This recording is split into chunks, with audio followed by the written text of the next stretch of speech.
মানে শকুনকে দেখেছি, কিন্তু এইরকম শকুন দেখিনি যে মৃতদেহগুলো সদ্য মানে তারা তাদের তেরাত্রিও পোহায়নি, এই শকুনরা তাদের শকুনের রাজনীতি করতে নেমে পড়েছে।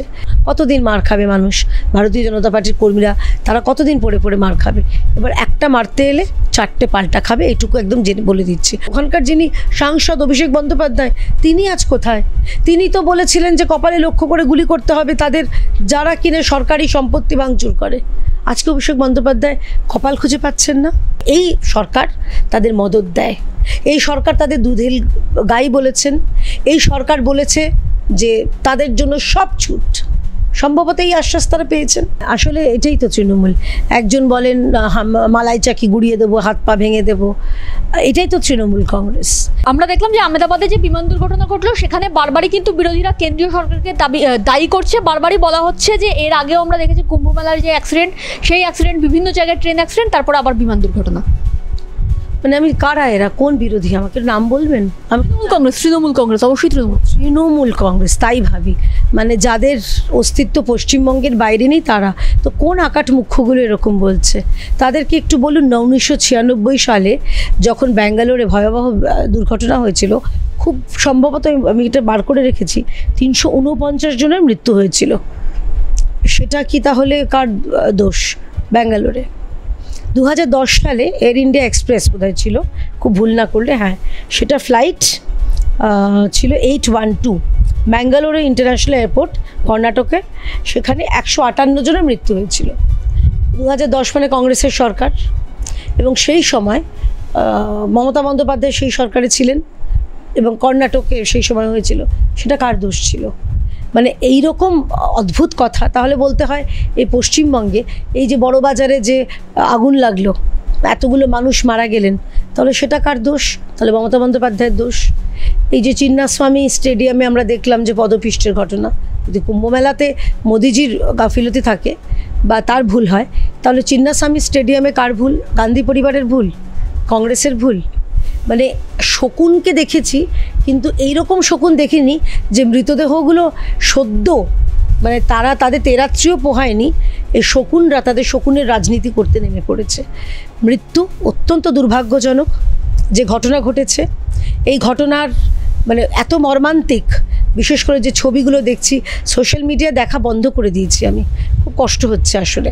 নিজে মা, আমরাও মাঝে মধ্যে আমরা বাইরে যাই প্লেনে, এই ড্রিম লাইনার এয়ারক্রাফটে আমি চড়েছি, তো আমি মানে ভয় নয়, একটা বিহ্বলতা একটা কাজ করছে। তো সেই জায়গায় দাঁড়িয়ে যে শকুনরা রাজনীতি করছে এরকম, এর থেকে খারাপ কিছু হয় না। আমার মনে হয় এই সময় সবাইকে এক হয়ে আমরা যাদের মৃত্যু হয়েছে সে পরিবারের প্রতি তাদের সমবেদনা জানাতে পারি, যারা আহত হয়েছেন তাদের দ্রুত আরোগ্য কামনা করতে পারি। কিন্তু শকুন গিরিটা অন্তত এই মুহূর্তে না করলেই নয়। তাহলে তো আমি বলবো মুর্শিদাবাদ কী হয়েছিল, হরগোবিন্দ দাস, চন্দন দাস, মমতা বন্দ্যোপাধ্যায় সরকারের ব্যর্থতা নিশ্চয়ই। এই রাজ্যে যতগুলো ঘটনা হয়েছে, দই চিড়ের মেলায় পদপিষ্টের ঘটনা ঘটেছে, গঙ্গাসাগর মেলায় ঘটেছে, সেগুলো তাহলে মমতা বন্দ্যোপাধ্যায়ের গাফিলতি নিশ্চয়ই। আমরা দেখলাম যে মোথাবাড়ির পরে একেবারে মহেশতলাতেও একইভাবে হিন্দুদের উপর আক্রমণ চলছে, গোষ্ঠীদ্বন্দ্ব হচ্ছে এক প্রকার। কি বলবেন আপনি? মোথাবাড়িটা বললেন, মাঝখানে মুর্শিদাবাদটা ভুলে গেছিলেন বোধহয়। আমি আপনাকে অনেকগুলো স্টপেজ ধরিয়ে দিচ্ছি। মোথাবাড়ির আগে মমিনপুর হয়েছে, মোথাবাড়ির আগে শিবপুর হয়েছে, মোথাবাড়ির আগে রিষড়া হয়েছে, মোথাবাড়ির পরে আমাদের মুর্শিদাবাদ হয়েছে এবং মহেশতলা হয়েছে। সবগুলোই হয়েছে এক ময়ের অনুপ্রেরণায়, এক মকে তোষণ করতে। এটা কোনো গোষ্ঠীদ্বন্দ্ব নয়, এটা হচ্ছে এক পেশে হামলা। এটা হচ্ছে ওখানকার সংখ্যাগরিষ্ঠ যারা ওখানে আছে, একদম জেহাদি মনোবৃত্তি থেকে তারা ওখানকার যারা সংখ্যালঘু হিন্দু তাদের উপর আক্রমণ করেছে। এটা হচ্ছে সরাসরি ধর্মীয় আস্ফালন, এবং তারা করতে পারছে কারণ তারা জানে এই সরকার তাদের মদত দেয়। এই সরকার তাদের দুধের গাই বলেছেন, এই সরকার বলেছে যে তাদের জন্য সব ছুট। সম্ভবত এই আশ্বাস তারা পেয়েছেন, যে কারণে মমতা বন্দ্যোপাধ্যায় নিজে পুলিশ মন্ত্রী হওয়া সত্ত্বেও তিনি নীরবে দেখলেন তার পুলিশ মার খাচ্ছে, মাথা ফাটছে, মহিলা পুলিশ তাদের আক্রান্ত হতে হয়েছে। মমতা বন্দ্যোপাধ্যায় চুপ, কারণ উনি জানেন মুখ করলেই ওনার ভোট ব্যাংক সেটা কমে যাবে, ময়ের ভোট ব্যাংক কমে যাবে, তাই ম চুপ। মুর্শিদাবাদ আর মোথাবাড়িতে আমরা দেখেছিলাম মুখ্যমন্ত্রী পৌঁছেছিলেন প্রায় 25 দিনের গ্যাপে। সেখানে গিয়ে আমরা দেখলাম যে এখনো পর্যন্ত 3 দিন হয়ে গেল, এখনো পর্যন্ত মুখ্যমন্ত্রী গেলেন না। আবার কি 25 দিন পরেই মুখ্যমন্ত্রীকে দেখা যাবে? হ্যাঁ অবশ্যই, এখন তার তখন ব্যস্ত, এখন তিনি তো প্রপাগ্যান্ডা করবেন, বিভিন্ন দেশে ছুটে বেড়াবেন, রাজ্যে ছুটে বেড়াবেন, সেই প্রপাগ্যান্ডাগুলো করবেন। মোথাবাড়ি, মহেশতলা, মুর্শিদাবাদ এগুলো নিয়ে ভাবনার সময় আছে নাকি? বিশেষ করে ওখানে গিয়ে তিনি কি বলবেন যে কেন তোমরা ইট ছুঁড়েছো হিন্দুদের? বলতে পারবেন না। উনি বলতে পারবেন সেই লুঙ্গি বাহিনীকে যে কেন তোমরা তুলসী মঞ্চে উপড়ে ফেলেছো? পারবেন না বলতে। উনি সেই, ওনার ক্ষমতাই নেই বলার। 2026 ওনার কাছে ভোট বড় বালাইও না, ভোটের হাতছানিটা প্রবল। এটা বালাই নয়, এটা হচ্ছে ভোটে যেতে ক্ষমতায় থাকার মানে উদ্বিগ্ন বাসনা, লোভ। সেই কারণে উনি চুপ থাকবেন। যিনি রাজ্যের মুখ্যমন্ত্রী একদম, উনি ঠিক আছে নিজে যেতে পারলেন না, খুব ব্যস্ত। উনি ফ্যাক্ট ফাইন্ডিং টিম তো পাঠান বিভিন্ন জায়গায়, উন্নাও, হাতরাস, মণিপুর শুনেছি। তো এখানে কোথায় গেল? মোথাবাড়ি থেকে শুরু করে, মুর্শিদাবাদ থেকে শুরু করে মহেশতলা, কেন গেলেন না ফ্যাক্ট ফাইন্ডিং টিম? মহেশতলার যে অঞ্চলে, যে ওখানকার যিনি সাংসদ অভিষেক বন্দ্যোপাধ্যায়, তিনি আজ কোথায়? তিনি তো বলেছিলেন যে কপালে লক্ষ্য করে গুলি করতে হবে তাদের যারা কিনে সরকারি সম্পত্তি ভাঙচুর করে। আজকে অভিষেক বন্দ্যোপাধ্যায় কপাল খুঁজে পাচ্ছেন না, গুলি করার মতো কপাল খুঁজে পাচ্ছেন না, নাকি জানেন এই কপালগুলো তার ভোট ব্যাংক, তাই মুখে চুপ করে থাকাই শ্রেয়।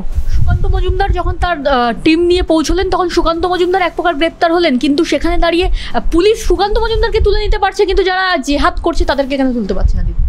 ওই যে বললাম ভোট ব্যাংক, ঠিক যে কারণে অনুব্রত মণ্ডলকে তুলতে পারেনি পুলিশ, ঠিক যে কারণে আমরা দেখলাম যে লিটন হালদারের বিরুদ্ধে ব্যবস্থা নিয়েছে, ঠিক সে কারণেই সুকান্ত মজুমদারকে গ্রেপ্তার করতে হয়েছে। কারণ সুকান্ত মজুমদার এই রাজ্যের হিন্দুদের হয়ে কথা বলেছেন বলে। গ্রেপ্তার হতে হয়েছে কারণ তিনি তুলসী মঞ্চ নিয়ে সেখানে প্রতিস্থাপিত করতে গেছিলেন বলে। এইগুলো তো তৃণমূল সরকার এবং তৃণমূল দলের একদম পরিপন্থী। তারা তো চান না, তারা চান তাদের দুদিল গায়ের আরও তাদের বাড়ুক, দৈর্ঘ্যে প্রস্থে বাড়ুক, তাদের ভোট ব্যাংক আরও ফুলে পেঁপে উঠুক। সেই কারণেই এত সহজ কথা। শুভেন্দু অধিকারী, তাকে আমরা দেখেছি কিভাবে গতকাল এবং গত পরশু তিনি গতকাল যেতে আদালতে দ্বারস্থ হতে হচ্ছে যে আমি যাব মহেশতলা। সুকান্ত মজুমদারকে মহেশতলার ওই জিঞ্জেরা বাজারে আটকে দেওয়া হয়েছে। কিসের ভয়? আপনারা তো বলেছেন ফ্রিডম অফ স্পিচ, আপনি নিজে বলেন, তো আপনি যেটা বলেন সেটা কেন পালন করেন না? নাকি সেটা শুধুমাত্র এবং শুধুমাত্র আপনার দলের নেতামন্ত্রীদের ক্ষেত্রেই প্রযোজ্য? আমরা দেখিনি এই রাজ্যে। আমরা দেখেছি যে যখন চাকরিহারাদের হয়েছে বা ভয়া হয়েছে, তখন ভারতীয় জনতা পার্টি আমাদের মিছিলের অনুমতি দেওয়া হয় না। মমতা বন্দ্যোপাধ্যায় মিছিল করেছেন বা তৃণমূল সরকার মিছিল করেছে। তো এটা আমরা দেখেছি, এটাই হচ্ছে তৃণমূল সরকার। বাংলার মানুষ দেখুক যে গণতন্ত্রের কি অবস্থা, করুণ দশা। যারা বলেন গণতন্ত্র, আপনারা অর্থাৎ সংবাদ মাধ্যম, আপনাদের হুমকি দেওয়া হচ্ছে। যারা যারা করেছেন, সুমন দেখে ও এবিপি আনন্দের সুমন দেখে পর্যন্ত তিনি ওই শুনিয়েছিলেন এবং বিপ করে শুনিয়েছেন, তাকে হুমকি চিঠি এসছে পুলিশের তরফ থেকে। অথচ অনুব্রত মণ্ডল, যে কিনা বিপ ছাড়া কথাগুলো বলেছিল, তাকে রাজার হালে রেখে দেওয়া হচ্ছে। তাকে থানায় ডেকে, সম্ভবত আমি জানি না কি জেরা, যদি ভিডিওটা পেতাম ভালো হতো। থানা থেকে তো রিলিজ করেনি, যদি ভিডিওটা পেতেন দেখতেন ওখানে বসে ওই চা কফি খাইয়েছে অনুব্রতকে, আর কিছু পুলিশ পায়ে পড়ে বলেছে ক্ষমা করে দিন, এই যাত্রা আমাদের রক্ষা করুন। এটাই হয়েছে। এই প্রসঙ্গে আরও একটি প্রশ্ন করবো যে তৃণমূলের মহিলা সেল বিভিন্ন সময় কিন্তু মুখ্যমন্ত্রীকে বিভিন্ন রকম যে কটাক্ষ করা হয় তার বিরুদ্ধে মিছিল বার করেন, কিন্তু আমরা দেখলাম যে তৃণমূলের একজন নেতা বলছেন দিদির বিরুদ্ধে যারা কথা বলবে তাদের হাত পা ভেঙে দেবো, তাদের বয়কট করবো। হ্যাঁ, আসলে এটাই তো তৃণমূল। একজন বলেন মালাই চাকি গুড়িয়ে দেবো, হাত পা ভেঙে দেবো, এটাই তো তৃণমূল কংগ্রেস। এই রাজ্যে বিরোধীদের কোনো পরিসর নেই।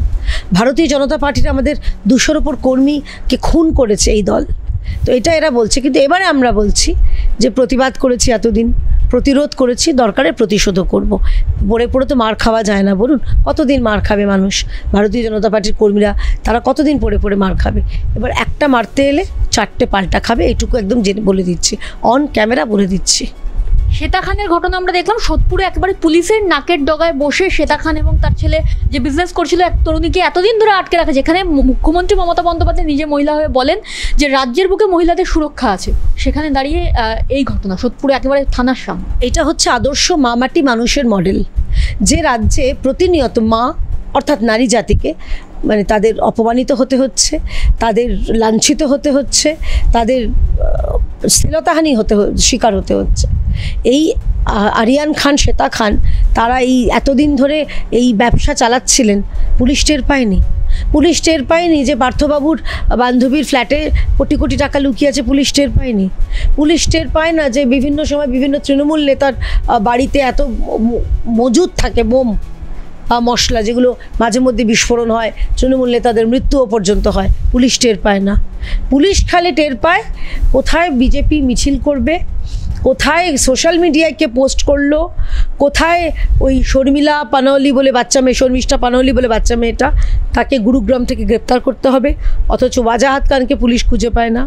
পুলিশ খুঁজে পায় না সে দুর্বিনীত তৃণমূলের কাউন্সিলর সমরেশ চক্রবর্তীকে, যিনি নাকের ডগায় থেকে উনি জামিন নিয়ে ফেললেন বারাসত আদালতে, পুলিশ এদের খুঁজে পায় না। পুলিশ দেখতে পায় না যে পুলিশেরই বাড়ির মা বোনকে আক্রমণ করা হচ্ছে, স্ত্রী মাকে আক্রমণ করা হচ্ছে। আমি সেই পুলিশদের উদ্দেশ্যে আপনাদের চ্যানেলের মাধ্যমে আমার বিনীত অনুরোধ যে আজকে এটা আমি খুব মানে দায়িত্ব নিয়ে এবং নিজে নারী হয়ে বলছি, ভুলে যান আমি কোনো রাজনৈতিক দলের। আজকে লিটন হালদারের মা এবং তার স্ত্রী তাদের লক্ষ্য করা হয়েছে, কালকে কিন্তু আপনার বাড়ির মা বোন স্ত্রী মহিলারা তারাও নিরাপদ নন। সুতরাং এবং আপনাদের যিনি পুলিশ মন্ত্রী, যিনি মামাটি মানুষের প্রতিনিধি, তিনিও কিন্তু আপনাদের হয়ে একটা কথা বলেননি। লিটন হালদারের মা তার স্ত্রীর জন্য একটা কথা বলেননি, তিনি পাশে দাঁড়িয়েছেন ওই নরপিশাচ কেষ্টার। তাই 26-এর সময় এদের হয়ে ভোট করানোর আগে একটু এটাও মাথায় রাখবেন। আমরা দেখেছি কাসিম সিদ্দিকী, তাকে একেবারে মুখ্যমন্ত্রী মমতা বন্দ্যোপাধ্যায় নিজে একটা পদ দিয়েছেন, কিন্তু অপরদিকে আমরা দেখলাম তহা সিদ্দিকী, যিনি কিনা নিজে আইএসএফ এর প্রতিষ্ঠাতা, কিন্তু তিনি কোনো রকম কোনো পদ হোল্ড করেননি, কিন্তু সেখানে কাসিম সিদ্দিকী একেবারে জেনারেল সেক্রেটারি হয়ে পদ হোল্ড করেছেন। কি বলবেন? এটা হচ্ছে অসাম্প্রদায়িক ধর্মনিরপেক্ষ তৃণমূলের সাম্প্রদায়িক মডেল।